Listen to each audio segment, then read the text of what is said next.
দার্জিলিং লোকসভা কেন্দ্রে ভোট হয়েছে গত শুক্রবার অর্থাৎ ২৬শে এপ্রিল। আর সেই ভোটের ৩ দিনের মাথাতেই এবার সেই লোকসভা কেন্দ্রের অন্তর্গত মাটিগাড়ায় ভোট পরবর্তী হিংসার অভিযোগ উঠল। বিজেপির ওপর হামলার অভিযোগে ১২ ঘন্টা বন্ধের ডাক দেওয়া হয়েছে গেরুয়া শিবিরের পক্ষ থেকে। শিলিগুড়ি থেকে বাগডোগরা যাওয়ার পথে রাস্তায় বসে বিক্ষোভ দেখান বিজেপি কর্মীরা, যার ফলে তৈরি হয়েছে প্রবল যানজট। যেমনটা বিজেপির তরফ থেকে অভিযোগ করা হচ্ছে, গতকাল রাতে মাটিগাড়ায় বিজেপির বুথ সভাপতি সহ বেশ কয়েকজনের উপর হামলা চালায় তৃণমূল আশ্রিত দুষ্কৃতীরা এবং এই ঘটনার প্রতিবাদে গতকাল রাত ১টা পর্যন্ত মাটিগাড়া থানার সামনে বসে বিক্ষোভ দেখান বিজেপির কর্মী সমর্থকরা। এই ঘটনায় ইতিমধ্যেই দুজনকে গ্রেফতার করেছে পুলিশ।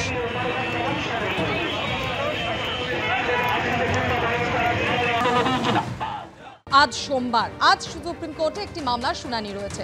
কোন মামলার শুনানি? আপনাদের মনে থাকবে, আজ থেকে ঠিক এক সপ্তাহ আগে গত সোমবার হাইকোর্টের চাকরি বাতিলের রায়কে চ্যালেঞ্জ করে যে সুপ্রিম কোর্টে মামলা হয়েছিল, সেই মামলার শুনানি রয়েছে আজ। কি হবে এসএসসির বাতিল হওয়া প্রায় ২৬,০০০ চাকরিহারার ভবিষ্যৎ? হাইকোর্টের নিয়োগ প্রক্রিয়া বাতিলের রায় কি বহাল রাখবে সর্বোচ্চ আদালত, নাকি চাকরি বাতিলের রায় স্থগিতাদেশ দেবে সর্বোচ্চ আদালত? এক সপ্তাহের মধ্যেই হতে চলেছে হাইকোর্টের চাকরি বাতিলের রায়কে চ্যালেঞ্জ করে সুপ্রিম কোর্টে করা মামলার শুনানি।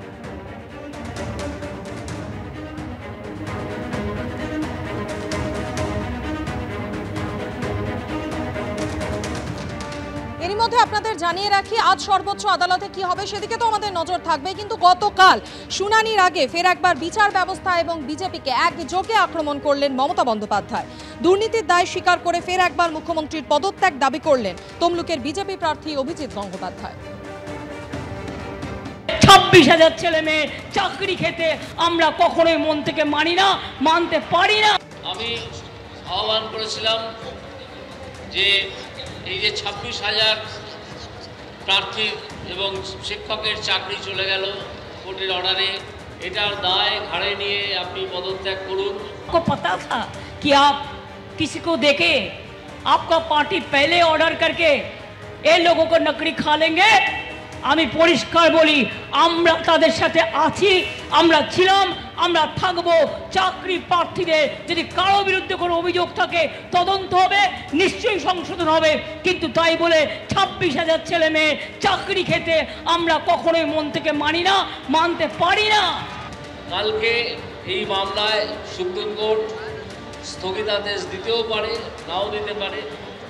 যদি স্থগিতাদেশ দিয়ে দেয় তাহলে তার মানে এটা দাঁড়ায় না যে মমতা ব্যানার্জি এবং তার দল চাকরি চুরি করে চাকরি বিক্রি করেননি। সেটা নির্ধারিত হবে যখন ফাইনাল হিয়ারিং হবে তখন।